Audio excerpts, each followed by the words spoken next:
حضرت ابو ذر رضی اللہ تعالی عنہ قبول اسلام سے پہلے اپنے شہر یثرب ہی میں تھے کہ انہوں نے نبی کریم صلی اللہ علیہ وآلہ وسلم کے متعلق کچھ اڑتی سی خبر سنی۔ انہوں نے اپنے بھائی سے کہا، تم جاؤ مکہ میں اس شخص سے مل کر آؤ۔ انیس برادر ابو ذر رضی اللہ تعالی عنہ ایک مشہور فصیح اللسان شاعر تھا۔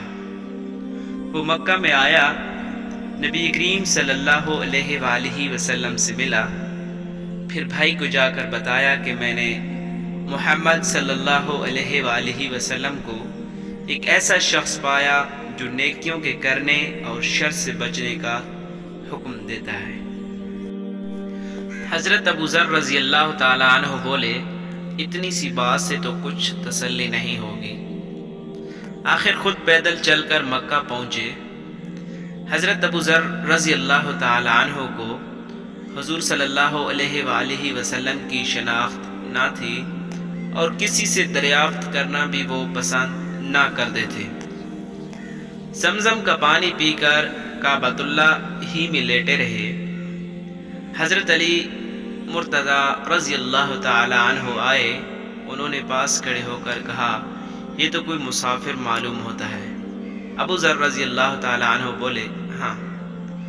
حضرت علی رضی اللہ تعالی عنہ پھر ساتھ لے گئے۔ اب انہوں نے پوچھا، تم کون ہو اور کیوں یہاں آئے ہو؟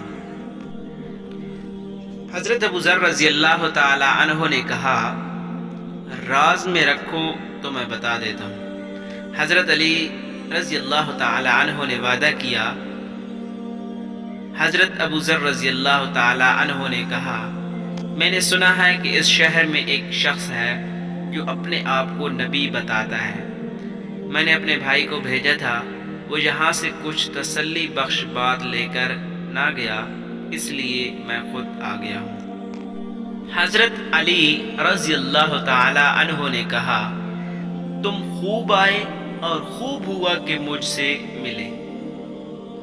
دیکھو میں انہی کی خدمت میں جا رہا ہوں، میرے ساتھ چلو، میں پہلے اندر جا کر دیکھوں گا، اگر اس وقت ملنا مناسب ہوا تو دیوار کے ساتھ لگ کر کھڑا ہو جاؤں گا، گویا جوتا درست کر رہا ہوں۔ الغرض حضرت ابو ذر رضی اللہ تعالی عنہ حضرت علی رضی اللہ تعالی عنہ کے ساتھ خدمت نبوی صلی اللہ علیہ وآلہ وسلم میں پہنچے اور عرض کیا، مجھے بتایا جائے کہ اسلام کیا ہے۔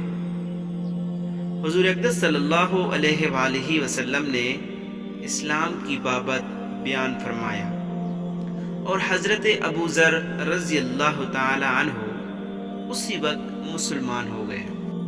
نبی کریم صلی اللہ علیہ وآلہ وسلم نے فرمایا، اے ابو ذر، تم ابھی اس بات کو چھپائے رکھو اور اپنے وطن میں چلے جاؤ، جب تمہیں ہمارے ظہور کی خبر مل جائے تب آنا۔ حضرت ابو ذر رضی اللہ تعالی عنہ بولے، بخدا میں تو ان دشمنوں میں اعلان کر کے جاؤں گا۔ اب ابو ذر رضی اللہ تعالی عنہ کعبہ کی طرف آئے۔ قریش جمع تھے، انہوں نے سب کو بآواز بلند کلمہ شہادت پڑھ کر سنایا۔ قریش نے کہا، اس بے دین کو مارو۔ لوگوں نے انہیں مارنا شروع کر دیا۔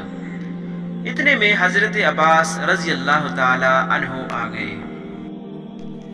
انہوں نے جب انہیں جھک کر دیکھا تو کہا، کم بختو، یہ قبیلہ غفار کا آدمی ہے جہاں تم تجارت کو جاتے ہو اور کھجوریں لاتے ہو۔ یہ سن کر لوگ ہٹ گئے۔ اگلے دن انہوں نے پھر سب کو سنا کر کلمہ پڑھا، لوگوں نے پھر مارا اور حضرت عباس رضی اللہ تعالی عنہ نے ان کو چھڑوایا۔ کچھ دن مکہ میں قیام کے بعد حضور اقدس صلی اللہ علیہ وآلہ وسلم نے ان کو ان کے گھر واپس ہونے کا حکم کر دیا اور فرمایا، میں ان قریب یثرب ہجرت کرنے والا ہوں، اس لیے یہ بہتر یہ ہے کہ تم یہاں سے چلے جاؤ اور اپنی قوم کو جا کر اسلام کی تبلیغ کرو۔ شاید اللہ تعالیٰ ان کو ہدایت دے اور اس کے صلہ میں تمہیں بھی اجر ملے۔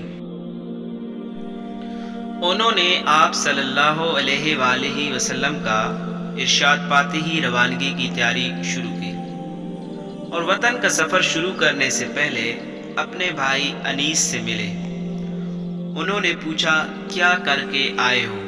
جواب دیا کہ میں دائرہ اسلام میں داخل ہو گیا ہوں۔ یہ سنتے ہی آپ رضی اللہ تعالی عنہ کے بھائی نے بھی اسلام قبول کیا۔ یہاں سے دونوں بھائی تیسرے بھائی انس کے پاس پہنچے، وہ بھی ان کی دعوت اسلام دینے پر مشرف با اسلام ہوئے۔ اس کے بعد تینوں وطن پہنچے اور دعوت حق میں اپنا وقت صرف کرنے لگے۔ اللہ تعالیٰ نے ان کو ہدایت دی اور سارا قبیلہ مسلمان ہو گیا۔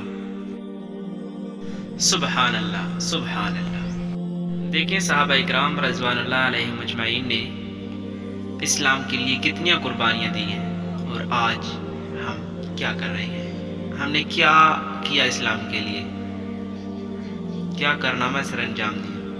مسجد تک نماز پڑھنے کے لیے نہیں جاتے، لوگوں کو کیسے دعوت دیں گے؟